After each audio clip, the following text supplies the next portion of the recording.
ருத்ராட்சம் அணிவது நல்லதான்னு கேட்டால் ரொம்ப ரொம்ப நல்லது. ருத்ராட்சத்தை நம்ம போடுறோம்னா அதுக்கு பிராத்தம் இருந்தால் மட்டும்தான் நம்ம ருத்ராட்சத்தை போட முடியும். தானாகவே நமக்கு ஒரு ருத்ராட்சம் கிடைக்குது, நம்மளை தேடி வருதுன்னா ரொம்ப ரொம்ப சிறப்பு.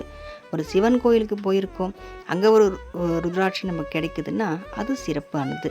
முருகர் கோயிலுக்கு போகிறோம், அங்கே நம்மளுக்கு ருத்ராட்சம் கிடைக்குதுன்னா அதுவும் சிறப்பு தான். முருகருக்காகவும் போடலாம், சிவனுக்காகவும் போடலாம். ருத்ராட்சத்தை அணியறதுக்கே நமக்கு பிராத்தம் இருக்கணும். ஒரு பக்தர்கள் நம்மளை தேடி அவங்க ஒரு கோயிலுக்கு போயிட்டு வராங்க, அவங்க ஒரு ருத்ராட்சம் நமக்கு தராங்கன்னா அதுவும் சிறப்பானதான். ஏதோ ஒரு ஞானிகள், ஒரு மகான்கள் கோவிலில் இருக்கவங்க எங்கேயோ ஒரு இடத்துல பார்க்குறோம், அவங்க நம்மளை கூப்பிட்டு ஒரு ருத்ராட்சம் வச்சுக்கோங்கன்னு கொடுத்தாங்கன்னா அது ரொம்ப ரொம்ப சிறப்பானது. சிவனே நமக்கு கொடுக்குற மாதிரி தான். இந்த ருத்ராட்சம் எப்போவுமே நம்ம அணிஞ்சிருக்கலாம், கைட்ட வேண்டிய அவசியமே கிடையாது. ருத்ராட்சத்திற்கு தீட்டே கிடையாது. ஏன்னா சிவனோட நெற்றி கண்லேருந்து சிவன் ஆனந்த கண்ணீர் விடும்போது அது படைக்கப்பட்டதுன்னு சொல்கிறாங்க. ருத்ராட்சத்துக்கு அவ்வளோ மகிமை இருக்குது.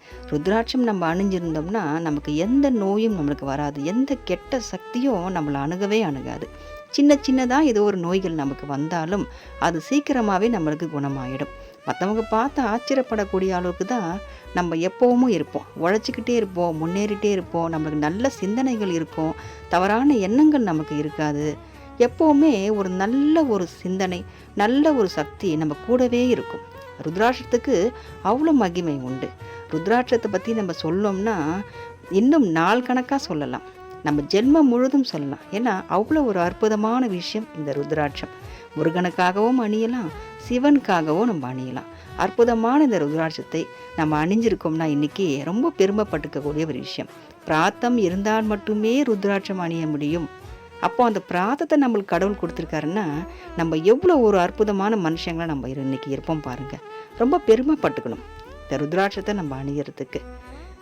ஓம் நமச்சிவாயா. திருச்சிற்றம்பலம்.